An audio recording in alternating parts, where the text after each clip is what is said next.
बिहार के मुख्यमंत्री नीतीश कुमार ने गुरुवार को उर्दू अनुवादकों को नियुक्ति पत्र बांटा।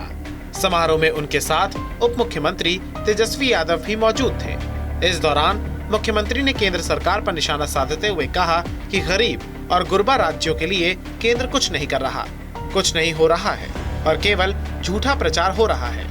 नीतीश कुमार ने एक बार फिर बिहार को विशेष राज्य का दर्जा देने का मुद्दा भी उठाया। हम तो एक पिछड़े राज्य, गरीब राज्य, हम लोगों को जो मदद मिलनी चाहिए थी वो तो मिला नहीं। हम लोगों ने तो कह दिया विशेष राज्य का दर्जा मिलना चाहिए, तो नहीं हुआ। अगर वो मिल गया होता तो आज कितना आगे बिहार बढ़ जाता, सारा जगह बढ़ता। सभी अति पिछड़ों को मिलना चाहिए राज्यों को, लेकिन नहीं मिलता है यहाँ। तो भाई आप जितना हम लोग कर रहे हैं कोशिश कि इसको आगे बढ़ा दें, ये कोशिश करें।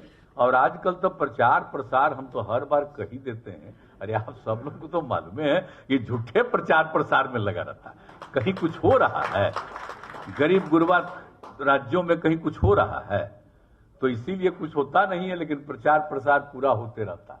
तो हम लोग जितना काम करते रहे हैं और कितना काम कर रहे हैं, तो ऐसे ही सब मीटिंग होता तो चर्चा कर देते हैं। अब आप लोग खाली याद रखिए, अब आजकल तो चल गया है सबका, तो मोबाइले पर ना सब चल रहा है जी। सब ट्वीट करते हैं, तो यह मतलब बोल देते हैं ताकि अपना नोट कर लीजिए और आपस में ही ट्वीट करते रहिए, एक दूसरे को बताते रहिए। कहा कि बाकी सब तो प्रचार होता था, वो तो प्रचार अब होगा नहीं।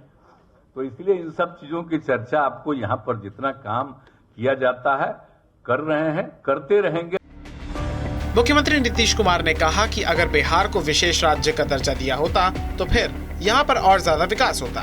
बीजेपी पर जुबानी तीर चलाने का कोई मौका नीतीश ने नहीं जाने दिया। उन्होंने कहा कि दिल्ली वालों को कोई ठिकाना नहीं है कि कब क्या कर दें।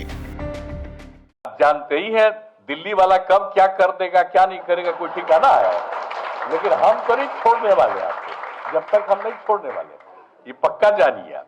तो इसीलिए हम जो कह रहे हैं उसको भी जरूर लागू करवा दीजिए, तो मुझको व्यक्तिगत रूप से एक प्रसन्नता हो जाएगी कि कोई भी आदमी ने, सबको, बच्चों को, नई पीढ़ी को, लड़के लड़कियों को उर्दू के बारे में भी जानकारी हो जाएगी। तो बड़ा अच्छा रहेगा। हिंदी, उर्दू और अंग्रेजी भी पढ़वाते हैं भाई हम लोग, और भी सब लोगों को देते हैं।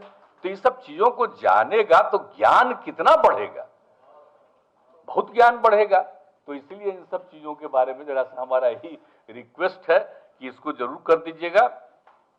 और सब तरह से तो आप जानते ही हैं कि हम लोगों ने जितना भी काम किया, और पहले खाली उर्दू के बारे में सोचिए तो मदरसा की क्या स्थिति, उसका तो विस्तार ही नहीं कर रहे थे लोग।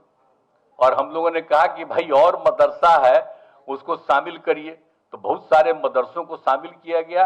अभी कुछ लोगों पर और जांच कर रहे हैं, बहुत लोगों का रिपोर्ट नहीं आ रहा, कुछ नहीं आ रहा। तो हमने इन लोगों को कहा कि उसको भी जरा तेजी से ध्यान दीजिए, अधिक से अधिक मदरसा का हो जाएगा। और जो पढ़ाते हैं, अब आप सोच लीजिए ना, उसमें और सब चीजों को भी पढ़ाइए, एक एक चीज को, खाली उर्दू को नहीं पढ़ाना, बल्कि उर्दू के अलावे बाकी सब चीजों के बारे में भी उनको जानकारी दीजिए। सब कुछ को जानेगा, सब पढ़ेगा, वो सब शुरू करा दिया गया है। और उसके साथ जो बोलिए, जो पढ़ाते हैं उन लोगों को पैसा कितना मिलता था, न के बराबर क्या हाल था। लेकिन अब हम लोगों ने मदरसों के लिए भी जो कर दी, इसके लिए भी जो कर दिया, उसमें वही कर दिया जो शिक्षकों को बहाली मिलती है, जब जो पैसा मिलता है वही रेट हम लोगों ने उनके लिए भी तय कर दिया, जो सरकारी है और जिसको मान्यता प्राप्त है, उनको भी वही पेमेंट अब हम लोग देने लगे। वहीं इस मसले पर अब सियासत भी तेज हो गई है। बीजेपी ने आरोप लगाया है कि आरजेडी की गोद में बैठकर नीतीश कुमार धार्मिक तुष्टीकरण की राजनीति कर रहे हैं। बीजेपी नेता निखिल आनंद ने कहा कि नीतीश कुमार को बिहार में पाकिस्तान नहीं बनाना चाहिए, बल्कि उन्हें खुद पाकिस्तान चले जाना चाहिए। अब ये उर्दू के लोगों को नियुक्ति पत्र बांट रहे हैं। पूरे बिहार के सभी स्कूलों में उर्दू के लोग बहाल किए जाएंगे, सभी थानों में इनके बहाल करने की योजना है। विधानसभा में उर्दू के लोग क्यों होंगे? आप उर्दू का प्रचार प्रसार करें, लेकिन ये मुस्लिम परस्ती और धार्मिक तुष्टीकरण की नीति नहीं चलेगी। बिहार के सीमावर्ती मुस्लिम बहुल इलाकों में जो दलित समाज के लोग हैं, पिछड़े अति पिछड़े समाज के लोग हैं, उनका जीवन तबाह है। मैं नीतीश कुमार जी से हाथ जोड़कर विनती करता हूं कि नीतीश जी, आप बिहार में पाकिस्तान मत बनाइए, बिहार को पाकिस्तान मत बनाइए। अगर पाकिस्तान परस्ती और मुस्लिम परस्ती का इतना ही शौक है कि पीएफआई को पाल पोसकर बड़ा कर रहे हैं, तो आप खुद पाकिस्तान चले जाइए, लेकिन बिहार की आवाम को बख्श दीजिए।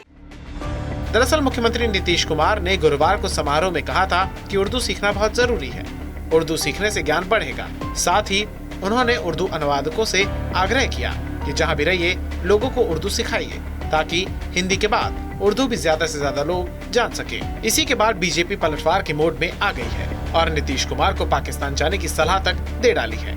बीजेपी नेता के इस बयान के बाद इस पर राजनीति और कितनी आगे जाएगी, ये आने वाले दिनों में साफ हो जाएगा।